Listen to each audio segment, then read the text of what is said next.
YCP అధినేత YS Jaganmohan రెడ్డికి AP deputy CM Pawan Kalyan strong warning ఇచ్చారు. పిఠాపురంలో ఏ చిన్న ఘటన జరిగినా వైసీపీ నేతలు వైరల్ చేస్తున్నారని విమర్శలు చేశారు. అవాస్తవాలను వైరల్ చేయడం మానుకోవాలని సూచించారు. వైసీపీ ఫేక్ ప్రచారాన్ని తిప్పికొట్టాల్సిన అవసరం ఉందని అన్నారు. విభిన్నమైన పార్టీల నాయకులు ఉన్నారు.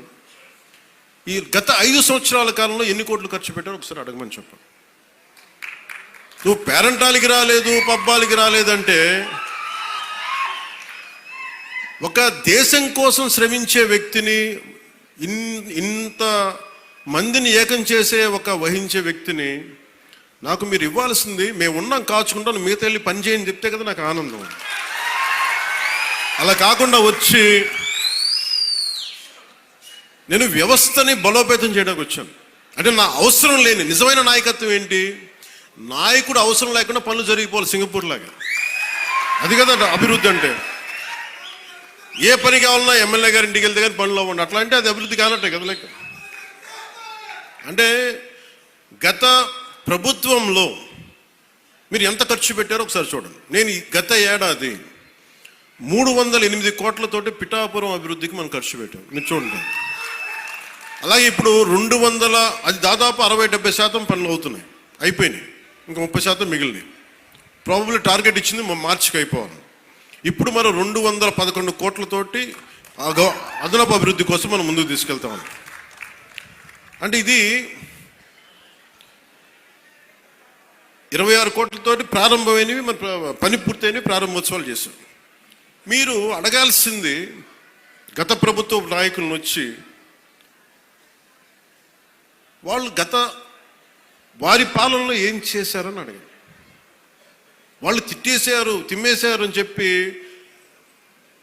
నేను ఏం చెప్పాను? నా దగ్గర ఛానల్స్ లేవు. నేను లాస్ట్ టైం చెప్పాను, ఎలక్షన్ టైంలో 2016-17 టైం నుంచి మొన్న దాకా ఏం చెప్పాను, నాకు ఛానల్స్ లేవు.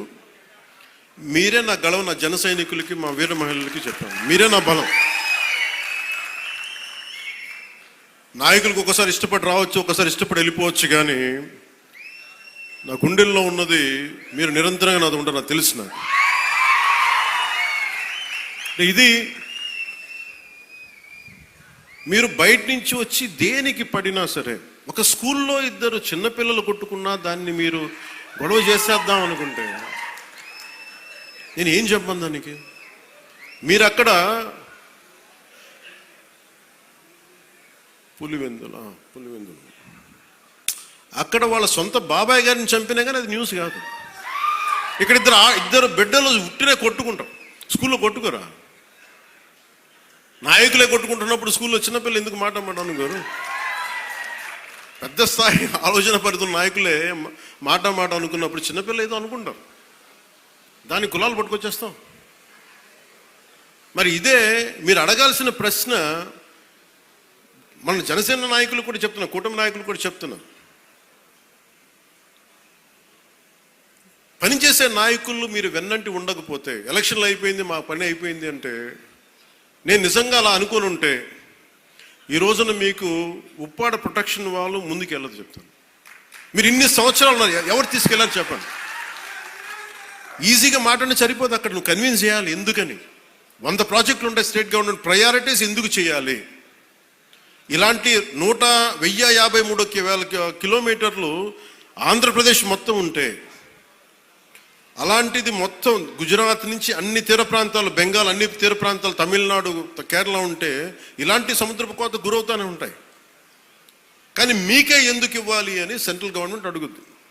ప్రత్యేకత ఏంటి అని. అది మన కన్విన్సింగ్ ఆర్గ్యుమెంట్. ఎందుకు పనిచేస్తే? నువ్వు దేశ నిర్మాణం కోసం పనిచేసేవాడివి, మనుషుల్ని విడగొట్టేవాడివి కాదు, నిలబెట్టేవాడివి, అండగా ఉండేవాడివి. ఇన్ని చూసిన తర్వాత దానికి తోడు హేతువుగా చెప్పాలి, రేషనల్గా చెప్పాలి. ఎందుకు ఇది చేస్తున్నాం అంటే దానికి వాళ్ళు ఆలోచించి, లేదు ఇవన్నీ బాగున్నాయని చెప్తారు. ఇంత కష్టం ఒకటి అచీవ్ చేయటం. 1 కోటి రూపాయలు మీరు చాలాసేపు ఈ మధ్యన చూస్తున్నారు. డోలీ ప్రాంతాల్లో పిఎం జన్మన్ పథకం కింద ఒక 40 మంది ఉంటారు. 1 కోటి రూపాయలతో మనం ఒక 4,000 మంది 5,000 మంది ఉన్న ఒక పంచాయతీ ఖర్చు పెట్టడం వేరు. కేవలం 40 మంది ఉండే ఒక ట్రైబల్ పంచాయతీ ట్రైబల్ గ్రామానికి ఒక చిన్న కుగ్రామానికి పెట్టడం చాలా కష్టం. దానికించి ప్రత్యేకించి మన జేబులో డబ్బులు ఇట్లా కేంద్రం తాలూకు పాలసీ ఉంది, పథకం ఉంది, దానిని పెద్ద మనసుతో ఖర్చు పెట్టాలంతే. నేను చేస్తుంది అదే, కుంచుకుపోవట్లా, పెద్ద మనసుతో చేస్తున్నాం. అందువల్ల డోలీ మోతలు అంటే మనకు కనీసం కరెంటు ఉంది. కరెంటు లేని గ్రామం ఒకటి అలలాడుతుంటే ఒక్క మాట మన జన సైనికులు కానీ మనం పంపిస్తే ఆ గ్రామానికి కరెంట్ వచ్చింది 70 సంవత్సరాలు. అంటే ఇవన్నీ ఎందుకు చెప్తున్నానంటే, నేను కేవలం ఒకదానికే పరిమితం అయిపోతే నా శక్తిని మీరు చంపేసినట్టు వాళ్ళు అయిపోతారు. నాలాంటి వాడు మీరు ఎంత బలం ఇస్తే, బయట ప్రాంతాల నుంచి వచ్చి అసలు నన్ను ఏం చేశారు లాస్ట్ టైం, మా జిల్లాల్లోకి వస్తే, మా ప్రాంతాల్లోకి వస్తే మేము అడుగు పెట్టాం, మా నియోజకవర్గాల్లోకి వస్తే చాలా నాకు చెప్పి వాళ్ళు మటుకు నేను ఎంచుకున్న నియోజకవర్గానికి వచ్చి మొత్తం వ్యతిరేకంగా చేశారు. వాళ్ళ ఏరియాలోకి వెళ్ళకూడదట, వాళ్ళ నియోజకవర్గాల్లోకి వెళ్ళకూడదు, కానీ మనం పనిచేస్తున్న నియోజకవర్గాలకు వచ్చి ఏదైనా కలగచ్చు. అంటే వాళ్ళకి అర్థం కాదు ఏంటంటే, నేను సన్నగా కనిపిస్తానో మెత్తగా కనిపిస్తానో నాకు తెలియదు, కానీ నా గట్టిదనం వాళ్ళకి తెలియదు. అంటే మీరు మొండి పట్టు పడితే, మీరు గొడవ పెట్టుకోవాలనుకుంటే నేను సంసిద్ధంగా ఉన్నాను, ఎప్పుడైనా గొడవ పెట్టుకున్నాను. దానికి నా దగ్గర కొదవ లేదు, ఆ శక్తి కొదవ లేదు. కానీ ఏంటంటే యుద్ధం ఎందుకు భరిస్తాడు, ఎవడన్నా తిడతా ఉంటే బలం ఉన్నోడు భరిస్తాడు, బలహీనుడే ఎదురు తిరుగుతాడు.